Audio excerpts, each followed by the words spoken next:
지난주 우수영제일교회 담임 목사 취임 예식을 가졌습니다. 사람들이요, 우리 교회를 많이 염려했습니다. 그러나 우리 교회는 성령의 역사로 그 염려를 말끔히 씻어냈습니다. 우리 우수영제일교회가 걸어온 길이 비록 쉬운 길은 아니었지만 그 걸음걸음에 성령의 역사가 있었음을 믿습니다. 앞으로도 주님께 영광 돌리는 우리 교회가 되기를 진심으로 소망합니다. 네. 오늘이 3월 30일입니다. 이제 내일 모레면 4월입니다. 제가 잘은 모르지만 본격적인 농사가 시작되는 시기 같습니다. 우리가 목적지를 바라며 힘차게 달릴 때 그 목적지에서 열매를 맺을 수 있게 될 것입니다. 여러분의 삶에 그러한 은혜가 임하기를 다시 한번 소망합니다. 우리 속담 중에 벼는 농부의 발걸음 소리를 듣고 자란다, 이런 속담이 있지요. 농부가 어디로 발걸음을 향하나요? 농작물, 자신이 키우는 농작물을 향해서 발걸음을 향할 것입니다. 근데 농부가요, 농작물이 아니라 엉뚱한 데로 발걸음을 향한다면, 그래서 낚시를 하러 간다면 자신이 키운 농작물이 어떻게 될까요? 잘 자라지 않을 것입니다. 제가 이 말씀을 준비하면서 인터넷을 검색해 보니 금붕어를 잘 키우는 사람이 이런 말을 했다고 합니다. 어항 속의 금붕어는 주인의 발자국 소리를 듣고 자란다. 느껴지시나요? 저희 집에 작은 어항이 있어요. 작은 어항이 있는데 이 어항 속에 구피 6마리가 자라고 있습니다. 이 구피가 사람이 다가가지 않을 때 혼자서 이렇게 막 놀아요. 그런데 제가 어항 앞에만 가면 고개를 탁 들고 먹을 것 좀 주세요, 주세요, 이렇게 해요. 그래서 이렇게 구피에게 먹을 것을 줬더니 이제 구피 4마리가 임신을 했어요. 예. 구피도 주인의 발자국 소리를 듣고 자라는 것 같습니다. 또 이런 말도 있어요. 어떤 병원의 간호사가 병원의 환자들은 자신들을 돌보는 의료진들의 발자국 소리를 듣고 치료된다, 이렇게 말하기도 했다 합니다. 모든 것이 그러하겠지요. 어떤 대상에 관심을 가질 때 그 대상이 자라는 것이지, 관심과 사랑을 가지지 않으면 그 대상은 절대로 자랄 수가 없지요. 나태주 시인이 이렇게 말합니다. 자세히 보아야 예쁘다. 관심과 사랑을 가질 때 예뻐 보이는 거예요. 벼는 발자국 소리를 듣고 자란다. 이 말을 조금 더 생각해 보고자 합니다. 제가 일부러 여기 화면에 쌀 밑자를 썼습니다. 쌀 밑자를 한번 보시면 알겠지만 쌀 밑자는 10자 가운데 양옆으로 이렇게 뻗어 있어요. 그러면 밑에가 보면 이렇게 받쳐진 것처럼 보이지만 실은 8팔자라고 생각해 볼 수 있을 것이고, 위에도 받쳐진 것 같지만 이것도 8팔자로 생각해 볼 수 있을 것이고, 쌀알이 되기 위해서는 농부의 발걸음이 88번 들어가야 제대로 쌀알을 맺을 수 있다라는 거예요. 또 이런 말도 있습니다. 마음 가는 곳에 길이 있다. 내가 마음을 다른 데 두면 길이 생기지 않는 것이죠. 이와 연관된 속담이 10번 찍어 안 넘어가는 나무 없다. 계속 관심을 가지고 도전을 하면 우리는 거기에 열매를 맺게 되는 것이죠. 우리 인생길도 마찬가지입니다. 내가 어떠한 마음을 가지고 살아가느냐에 따라서 내 인생길이 열리는 거예요. 출세의 길만 생각하는 사람들은 주변을 돌아보지 않고 출세의 길만 걸으려고 하죠. 또 물질의 길만 걸으려는 사람들도 주변의 상황이 어찌됐든 나라가 망하든 저 동쪽에 불이 났든 상관하지 않고 돈만 벌려고 합니다. 사람 각자에게 마음먹은 길이 있을 거예요. 이것이 농부의 길일 수 있고 어부의 길일 수 있고 장사의 길일 수 있고 또 선생의 길일 수도 있을 것입니다. 각자 우리는 다른 인생길을 걷잖아요. 그런데 우리는 공통으로 걸어야 될 길이 있어요. 그 길은 무엇일까? 그 길은 사람으로서 사람답게 사는 길. 아무리 우리가 돈을 버는 것도 중요하고 출세를 하는 것도 중요하고 여러 가지 중요한 것이 있지만 사람이라면 사람답게 살아야 되는 것이죠. 사람답게 살면서 출세를 하고 사람답게 살면서 돈을 벌어야지. 이 사람답게 사는 길을 포기하고 돈과 명예, 권력을 지향하면 이것은 절반의 실패가 아니라 온전한 실패가 되는 것입니다. 기독교에서 제시하는 길은 그런 길이죠. 사람이 창조된 목적대로 사는 것, 하늘의 뜻을 이루며 사는 것, 이것이 기독교인들이 걸어가야 될 길입니다. 저는 이번 취임 예식을 통해서 너무나 많은 감동을 받았습니다. 준비하는 손길, 또 협력하는 손길, 또 축하해 주러 오신 그들의 발걸음, 여러 부분에서 감동을 받았지만 저에게 감동을 준 또 다른 부분이 있습니다. 그것은 무엇이냐면 우리가 걷는 이 길, 이 찬양을 통해서 저는 많은 감동을 받았습니다. 연습의 과정을 다 보면 정말로 거기에 빠진 사람들처럼 보이더라. 우리가 건 그 모습이 열정적으로 매몰된 모습이에요. 성령이 역사하시는 그 모습을 연습을 통해서 저는 볼 수 있었습니다. 이 찬양의 가사를 보면 우리가 걷는 이 길 보기에 어떻다고요? 좁고 험하고 또 찾느니 매우 적어서 외롭다. 우리가 걸어가야 될 길이 어떤 길이기에 험하고 또 찾는 이가 적고 또 외로울까 생각을 해봅니다. 우리가 걸어가야 할 길은 예수님이 제시한 그 길이죠. 나는 길이요. 예수님이 우리들에게 알려준 길, 예비하신 길. 우리는 예수의 그 길을 따라 걷는 사람들이에요. 그러면 예수님이 어떠한 것을 가장 우선시하며 살았을까? 우리는 우선시하는 것이 있죠. 근데 예수님은 무엇을 가장 우선시했을까요? 마태복음 6장 33절에 너희는 먼저 그의 나라와 그의 의를 구하라. 그리하면 이 모든 것을 너희에게 더하여 주실 것이다. 예수님이 가장 우선시했던 것은 하나님이 원하는 것은 무엇일까? 우리가 어떻게 살아야 옳게 산다고 말할 수 있을까? 예수님은 늘 그 생각을 하셨어요. 어떻게 하면 돈을 많이 벌까? 어떻게 하면 출세할까? 어떻게 하면 내 자식이 잘 될까? 이것이 아니라 어떻게 하면 하늘의 뜻을 이루며 살까? 이 생각을 늘 예수님은 하셨죠. 그것을 우리들이 요약해 보면 혼자만 살지 말고 이웃을 내 몸처럼 사랑하며 살아가라. 이런 이야기를 예수님이 하신 거예요. 이것이 인류의 첫 번째 사람인 아담에게 내린 명령과도 같습니다. 아담에게 어떤 명령을 내렸나요? 에덴 동산에서 잘 먹고 잘 살아라 혼자만 이러지 않았어요? 에덴 동산에서 하나님이 내리신 명령은 모든 생명이 생육하고 번성하여 땅에 충만할 수 있도록 하여라. 앞에 단어가 중요해요. 모든. 너 혼자가 아니라 모든. 여기 계신 분이 비록 적지만 여기 계신 모든 분들이 생육하고 번성하고 행복해야 된다. 이것이 하나님이 인류에게 내린 첫 번째 이야기며 예수님께서 다시 한번 되짚어준 이야기죠. 그래서 이 목사는 여러분에게 바라는 소원이 그것입니다. 생육하고 번성하여 땅에 충만하길 진심으로 바랍니다. 자신이 애써 모은 것, 힘들게 올라간 자리, 이 자리는 내가 노력해서 올라간 자리인가요? 보통 사람들은 그렇게 생각하기 쉽지만 믿음의 사람들은 이렇게 고백합니다. 하나님이 나를 이 자리로 이끄셨다. 그러면 이끄셨으면 어떻게 되나요? 요셉처럼 총리의 자리로 이끄셨기 때문에 저 기근으로 죽어가는 사람을 살려야겠다. 자리는, 물질은 내 노력으로 얻은 것이 아니라 하나님이 주신 선물이라는 거예요. 그래서 이 선물을 어떻게 해요?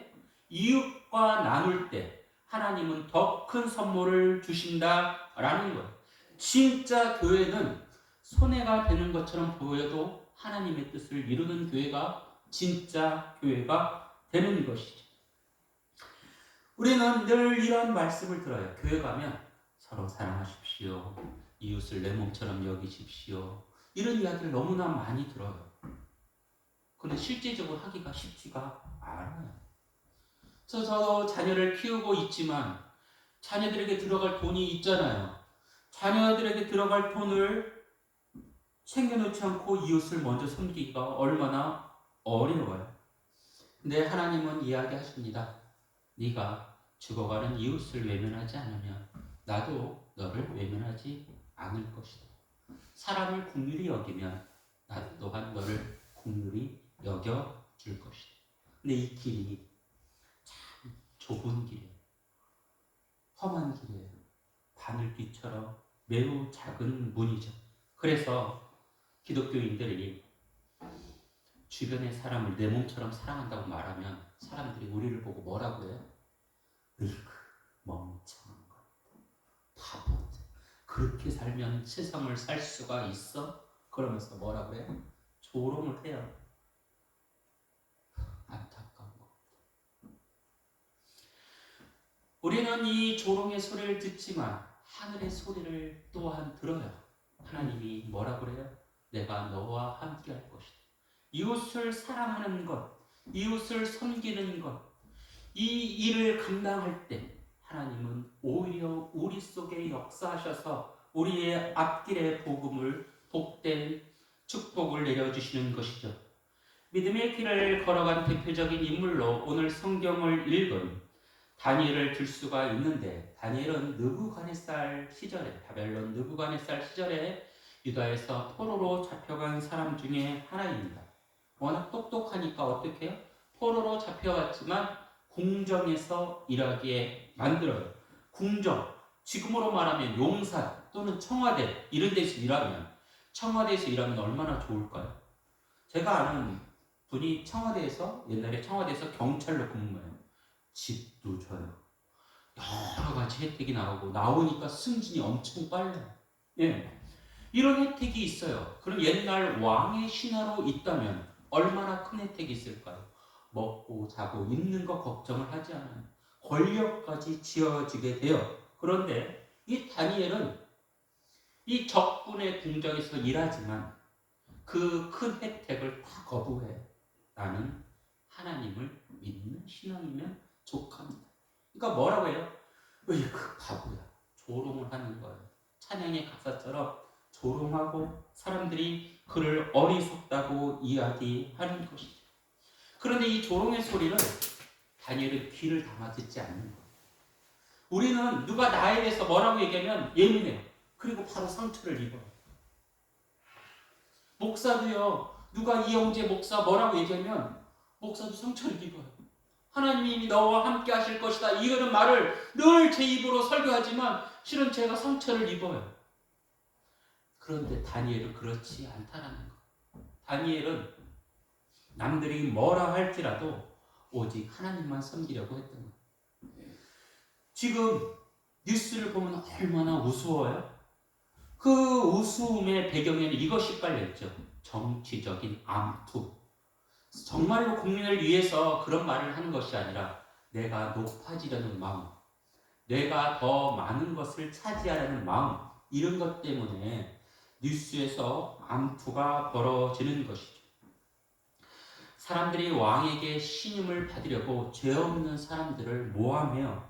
그 모함을 받은 사람이 바로 오늘 성경에 나오는 다니엘이죠. 이 다리오 왕 시기에 전국에 120명의 지방 장관이 있었어요. 예를 들자면 우리 해남 군수, 또 강진 군수, 이렇게 군수들 많잖아요. 이런 지방 장관이 있었고요. 이 지방 장관을 다스리는 사람이 3명, 총리급 3명이 있었어요. 이 지방 장관에게 이야기를 듣고 왕에게 보고하는 것이죠. 이것이 총리가 해야 될 3명의 총리가 해야 될 일인데, 이 총리 중에 한 명이 누굴까요? 다니엘이죠. 얼마나 똑똑하면, 얼마나 대단하면 그 어린 다니엘이 더군다나 이방 나라에서 총리가 되었을까? 우리는 그 총리가 된 것을 통해서 다니엘이 매우 신통하다. 이런 것을 알 수가 있어요. 그런데 다니엘이 총리가 됐기 때문에 사람들이 어떻게 해요? 저놈이 말이야. 어떻게 우리나라 총리가 될 수 있어? 어린 놈이, 이방 사람이 어떻게 총리가 될 수 있어? 저놈 때문에 우리가 아무것도 못 해먹잖아. 왕도 속이지 못하잖아. 사람들이 별로 안 좋아요. 어떻게든 다니엘을 끄집어 내리려고 해요. 트집을 잡으려고 해요. 허물을 찾아내려고 해요. 그런데 보세요. 허물이 보였을까요? 안 보여요. 요셉이 그 많은 유혹 속에서, 많은 시련 속에서도 보디발의 아내가 유혹했을 때도 그 유혹을 이겨냈잖아요. 무엇 때문에? 하나님을 바라보는 신앙으로 이겨내는. 다니엘도 하나님을 바라보는 신앙만 있었지 다른 유혹, 그런 데 관심이 없었어요. 이 사람들이 그 트집을 못 잡으니까 이렇게 생각을 하는 거예요. 우리가 트집을 잡지 못하지만 트집 잡을 만한 일을 만들자, 계략을 짜자, 이렇게 생각을 해요. 그리고 딱 보니 다니엘은 자신의 신 여호와를 섬기는 사람이다. 우리랑은 조금 다르네? 이렇게 생각해요. 그럼 거기에 함정을 파면 되겠네? 이런 생각을 하는 것이죠. 신하들이 이 다니엘의 신앙을 문제로 삼고 왕에게 이렇게 얘기합니다. 다리오 왕이시여, 만수무강하십시오. 저희들은 모두 왕이 잘되기를 바라나이다. 왕이시여, 저희들이 정책을 하나 제시하겠습니다. 앞으로 30일 동안 어떤 신이나 어떠한 사람에게 기도를 드리는 자가 있으면 그를 사자굴에 집어 넣으십시오. 오직 왕에게만 절하고 경배하게 하십시오. 이 금령 메대와 바세의 페르시아 법에 있기 때문에 수정하지 못합니다. 이런 이야기를 하는 거예요. 왕이 생각해 보세요. 사람들이 다 자기 신을 믿어요. 예를 들면 요 동네 사람들은 부처님을 믿어요. 요 동네 사람들은 알라 신을 믿어요. 요 동네 사람은 무슨 할매 신을 믿어요. 그런 사람들 모두 다 신을 믿지 못하게 하고 왕만 섬기도록 하는 법을 만들자. 그러니까 왕이 어때요? 저놈들 봐라. 괜찮네. 나를 섬기도록 하네. 그래 좋다 하고 왕이 그 법에 서명을 쫙 해요. 그러니까 이 법이 어떻게 해요? 전국에 다 공포가 되고 모든 백성이 그 법을 알게 되겠지. 그래서 이 법이 결국은 다니엘도 당연히 알게 되는 거예요. 며칠 동안요? 30일 동안 하나님, 아니 이 다이오 왕만 섬기도록 하는 법을 만들어요. 근데 다니엘은 그 법을 알고도 자기 집 창문으로 올라가. 그리고 그 창문이 어디로 향해져 있느냐? 예루살렘으로 향하도록 된 창문. 그러니까 예루살렘 성전을 향해서 기도해요. 하루에 3번씩 기도를 하는 거죠. 이 법을 누가 어겨요? 다니엘이 어기는 것이죠. 그래서 사람들은 생각을 해요. 그의 신하들은 옳다. 잘 잡혔다. 한 방에 보낼 수 있겠구나. 우리가 저 자리를 차지할 수 있겠구나. 이런 생각을 하는 거예요. 그래서 왕에게 가서 이렇게 얘기합니다. 왕이시여, 왕이시여. 왕이 법령을 정하지 않았습니까? 30일 동안 왕 외 다른 누구에게나 경배하면 그를 사자굴에 집어넣는다는 법을 정하지 않으셨나요? 그런데 왕께서 신뢰하는 저 다니엘이 그 법을 어겼습니다. 왕이시여, 그 다니엘을 사자굴에 집어 넣으십시오. 그런데 이 말을 듣고 왕이 갈등이 생겨요. 내가 믿을 놈은 저 다니엘 하나밖에 없는데. 그래서 그 법을 피해갈 방법을 스스로 막 찾아요. 그러나 법을 찾을 수가 없어요. 자신이 서명했기 때문에 자신이 그것을 바꿀 수가 없는 거예요. 나라법이 그러한 거예요. 너무 혼란스러워요. 그래서 어쩔 수 없이 이렇게 이야기를. 이봐라. 저 다니엘. 법을 어긴 다니엘을 사자굴에 집어넣어. 목소리가 컸겠어요? 작았겠어요? 작아서 사자굴에 집어넣어. 사자굴에 집어넣고 그 사자굴 입구를 돌문으로 꽉 막아요. 예수님이 십자가에 죽으시고 맡겼던 그 돌문, 누구나 밀어서 움직일 수 없는 그 돌문, 그 돌문을 사자굴 입구에 딱 막아요. 다니엘이 그 사자굴에서 나오려고도 나올 수가 없는, 또 누가 도와주려고도 도와줄 수 없는 큰 문을, 큰 돌을 사자굴 입구에 딱 막아요. 곰주린 사자굴에 들어간 다니엘을 보면서 다이오 왕은 걱정하는 거죠. 내가 신뢰하고 내가 사랑하는, 정말 이 나라를 바르게 이끌 수 있는 다니엘이 저 사자굴 속에서 죽겠구나. 그래서 집에 들어가서 물도 마시지 않아요. 후궁들의 수청도 물리쳐요. 그리고 뜬 눈으로 밤을 지새요. 날이 새자마자 왕은 동굴 앞으로 다가섭니다. 동굴 앞으로 다가서서 어떤 생각을 가질까요? 다니엘은 사자의 머리가 되었구나. 이런 생각을 가졌겠죠. 그래서 이렇게 물어봅니다. 말도 안 되는 이야기예요.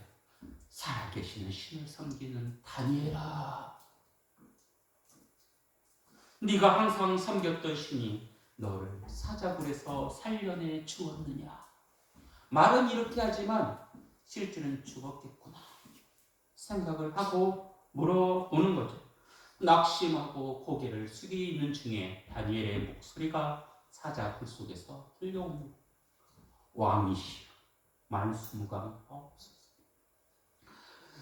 소인이 섬겼던 하나님께서 천사를 보내시어 사자들의 입을 틀어 막으셨습니다. 사자들이 소인을 해치지 못했습니다. 소인은 먼저 하나님 앞에 죄가 없습니다. 그리고 왕 앞에서도 죄가 없습니다. 그래서 저를 구하여 주신 것입니다. 하나님 앞에 정직하게 살았다는 것. 왕이 일을 할 때도 정직하게 행했다는 거예요. 왕은 다니엘이 살아있다는 그 소리를 듣고 너무 기뻐서 이봐라! 저 돌문을 치워라! 다니엘이 돌문에서 건강한 모습으로 탁 나와요. 하나님을 믿고 의지했기 때문에 건강한 모습으로 나올 수 있던 것이죠. 이 건강한 다니엘을 보면서 여호와 하나님을 다니엘 왕도 생각하고 진짜 잘못한 사람이 누구인지 다니엘 왕은 알게 돼요. 그리고 나서 이런 선택을 해요. 저 다니엘을 고소한 사람들을 잡아다가, 그리고 그의 처자식들까지 모두 잡아다가 저 사자굴에 던져서 어떻게 됐겠어요? 그들이 사자의 밥이 됐겠지. 다니엘처럼 우리는 하나님을 믿는 사람이에요. 우리는 다니엘과 같은 길을 선택한 사람이에요. 예수님은 세상과 하나님께 한 발씩 걸치고 있는 사람들에게 이렇게 얘기해요. 온전히 하나님을 섬겨라. 주님이 예비하신 그 길 위에 내 양발을 올려놓는 것. 이것이 복되다라고 우리 주님은 가르쳐 주는데, 사람들은 그 복된 길보다 한 발은 주님께, 한 발은 세상, 이렇게 올려놓고 이렇게 살다가 이렇게 살다가 이렇게 살다가 이렇게 살다가. 이 시대가 어느 시대였냐? 엘리야 시대 때 그랬죠. 아하방 시대 때 사람들은 바알신과 아세라신을 섬기고 살아요. 때로는 주님의 이름도 불러요. 여호와 이름을 부르면서 바알신도 불러요. 그러면 그 시대만 그러했느냐? 지금 2025년도 사람들은 하나님을 믿는다고 하지만 실제 내 발은 어디에 있는지, 우리가 무엇을 향하는지 생각해 보아야 됩니다. 우리가 걸어가야 할 길, 그 길은 좁고 험하죠. 우리는 세례를 통해 약속합니다. 하나님, 이제 하나님의 자녀가 되었사오니 하나님이 예비하신 길을, 주님이 예비하신 길을 걷겠나이다. 초대의 교회 사람들이 그러했죠. 자신의 것을 자신의 것으로 인정하지 않고 하나님의 것으로 생각하고 정말 죽어가는 영혼들과 모든 것을 나눴어요. 이것이 천국의 예비된 모습이라고 할 수 있어요. 혹시 천국에 가면 내 집이 60평대 이상 있을 거라고 생각하시나요? 저 사람은 봉사를 많이 했으니 70평, 난 저 사람보다 봉사를 조금 해주면 나름대로 괜찮으니 60평. 저 사람은 봉사를 어정쩡하게 했으니 30평. 저 사람은 천국문 통과할 정도만 했으니 천국에서 10평. 이렇게 생각하시나요? 아니죠. 천국엔 차별이 없어요. 똑같은 집에서 똑같은 옷을 입는 거예요. 이것이 천국이 이 땅에 임하도록 해달라는 기도에서 우리는 주님이 원하시는 세상이 무엇인지 생각해 볼 수 있습니다. 하나님 나라가 이 땅에 임하게 하여 주옵소서. 하나님, 내가 가진 것을 정말 굶주린 사람이 있다면 그 사람 위에 아낌없이 내놓게 하옵소서. 하나님이 원하시는 일이라면 아낌없이 내놓게 하옵소서. 여기까지 하면 우리는 손해봐요. 그렇죠? 그런데 어떻게 해요? 잠언에 이런 글이 있습니다. 가난한 사람을 돕는 것은 하나님께 구워주는 것이다. 그래서 어떻게? 30배, 60배, 100배가 되는 거예요. 우리가 아끼면 하나를 가지고 있지만 우리가 쓰면 그것이 30배, 60배, 100배가 된다라는 거예요. 하나님을 위한 헌신에는 공짜가 없습니다. 우리가 옳은 길을 걸어가요. 우리가 걷는 이 길, 옳은 길을 걸어가려고 하는데 마귀는 자꾸 거기에 태클을 걸어요. 너희들 그렇게 살면 손해야. 근데 성령이 들려주는 음성은 서로 사랑하면 복이야. 이런 이야기를 들려주는 거죠. 우리가 걷는 이 길이 보기에 좁고 험하며 또 세상 사람들이 조롱할지라도 우리는 하나님이 함께 하시는 약속을 믿고 걸어가야 되는 것이죠. 저는 우리 교회가 그러하기를 원합니다. 우리 교회가 지난주에 바로 서가려고 할 때 마귀는 힌트예요. 너희들 서로 사랑할 필요가 없어. 너희들 교회 가서도 너희 이익을 취하면 돼. 마귀는 그런 얘기를 들려주지만 성령은 너희들의 그 아픔은 있지만 너희들이 서로 사랑할 때 내가 너희를 더욱 사랑하겠노라. 이런 음성을 들려준 것이죠. 자기의 생각을 펼치는 교회가 아니라 하늘의 뜻을 이루어가는 여러분들이 되시기를 진심으로 축원합니다. 기도드립니다. 주 우리 아버지 하나님, 아버지만을 바라봅니다. 우리가 걸어가야 할 길이 무엇인지 생각해 봅니다. 세상이 우리가 걷는 그 모습을 보며 조롱하겠지만 우리는 그 조롱의 소리를 귀담아 듣지 않으려 합니다. 오직 하나님이 하시는 음성에 귀를 열고자 합니다. 주여 우리에게 음성을 들려주시어 정말 옳고 바른 길을 걷게 하옵소서. 그리하여 우리 삶에 하늘의 복이 가득 넘치게 하여 주옵소서. 예수님 이름으로 기도드립니다. 아멘.